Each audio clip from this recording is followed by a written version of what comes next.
নমস্কার, আমি সুমি কিচেন থেকে সবাইকে স্বাগতম। আশা করি সবাই ভালো আছো, আমিও ভালো আছি।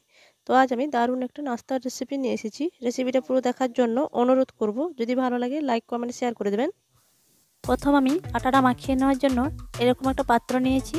তো প্রথম আমি এখানে এক বাটি আটা নিয়েছি আর দিয়ে দিচ্ছি স্বাদ মতন লবণ আর সামান্য একটু জোয়ান। তো জোয়ানটা একটু হাতে মস্কিয়ে দিয়ে দিলাম। তো এখন আমি আটাটাকে একটা ডো আকারে তৈরি করে নেব অল্প অল্প জল দিয়ে।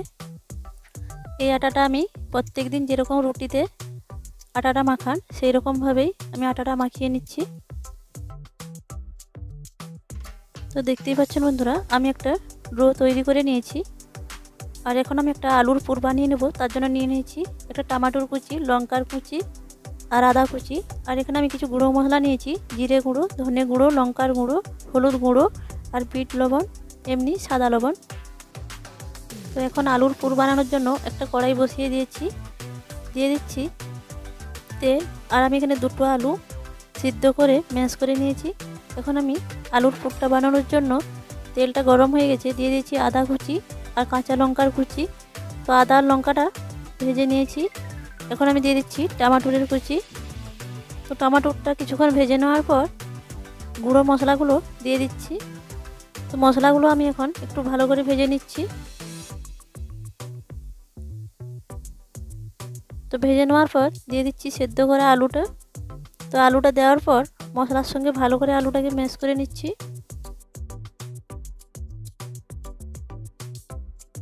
তো আলু আর মশলাটা ভালো করে কিছুক্ষণ ম্যাশ করে নেওয়ার পর দিয়ে দিচ্ছি এখানে মটর।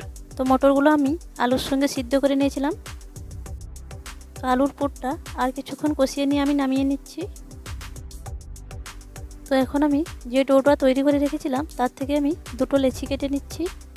তো লেচিগুলো দেখেই বুঝতেই পারছো রুটির আকারে যেরকম লেচিগুলো আমি কাটি তার থেকে একটু বড় সাইজের লেচি আমি কেটে নিয়েছি।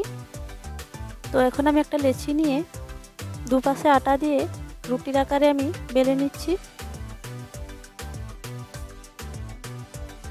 আর এই রুটিটা আমি খুব বেশি মোটা বা খুব বেশি পাতলা করে বানাবো না, মিডিয়াম সাইজের আমি বানিয়ে নিচ্ছি। তো রুটিটা এরকমভাবে আমি বানিয়ে নিয়েছি, দেখতেই পাচ্ছ। আর এখন আমি একটা গ্লাস নিয়েছি, গ্লাসের মধ্যে গোল গোল সাইজে কেটে নিচ্ছি।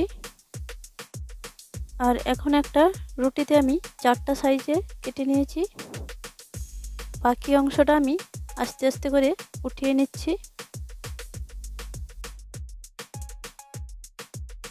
তো রুটির বাকি অংশটা আমি ভালোভাবে উঠিয়ে নিয়েছি। এখন আমি এর মধ্যে দিয়ে দিচ্ছি আলু তৈরি করে রাখা পুরটা। তো প্রত্যেকটায় আমি পুর দিয়ে দিচ্ছি। তো সবগুলোতে পুর দেওয়া হয়ে গেছে। এখন আমি একটা লেচি উঠিয়ে নিচ্ছি। আর দেখতেই পাচ্ছ কীরকমভাবে আমি মুড়ে নিচ্ছি। তো 4 সাইড থেকে টেনে টেনে এখন একটু মুঠো করে হালকা একটু মুড়ে নিচ্ছি। তো এখন আমি হাতের সাহায্যে চাপটা করে নিচ্ছি। তো তোমাদের বোঝানোর জন্য আরও একটা আমি বানিয়ে দেখাচ্ছি।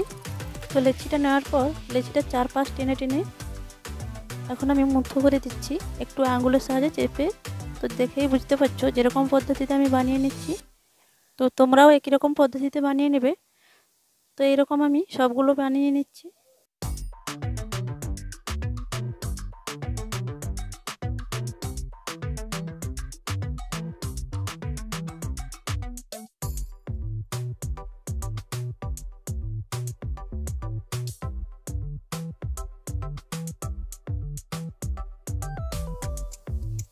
তো দেখতেই পাচ্ছ বন্ধুরা সবগুলো আমি বানিয়ে নিয়েছি। তো এখন এগুলো ভাজার জন্য আমি একটা কড়াই বসিয়ে দিয়েছি, দিয়ে দিচ্ছি তেল।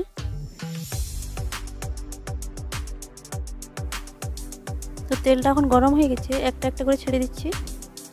তেলটা খুব বেশি গরম করা যাবে না, মিডিয়াম আছে সবগুলো আমি ভেজে নিচ্ছি। আর দেখতেই পাচ্ছ বন্ধুরা তেলের উপরে কত সুন্দরভাবে ভেসে উঠেছে। তো আর একটু আমি লাল করে ভেজে নিয়েছি, এখন আমি উঠিয়ে নিচ্ছি। তো একই রকম পদ্ধতিতে বাকিগুলো সব ভেজে নিচ্ছি। তো রেসিপিটা কেমন লাগলো কমেন্ট করে জানাতে ভুলবেন না। আর ভালো লেগে থাকলে লাইক, কমেন্ট, শেয়ার করে দেবেন। আর আমার চ্যানেলে নতুন বন্ধু হয়ে থাকলে চ্যানেলটা সাবস্ক্রাইব করবেন। তো এগুলো আমার ভাজা হয়ে গেছে, এখন আমি উঠিয়ে নিচ্ছি। তো একই রকম পদ্ধতিতে আমি সবগুলো ভেজে নিয়েছি। আর দেখতেই পাচ্ছ বন্ধুরা কতটা সুন্দর হয়েছে। আর এতক্ষণ পাশে থাকার জন্য অসংখ্য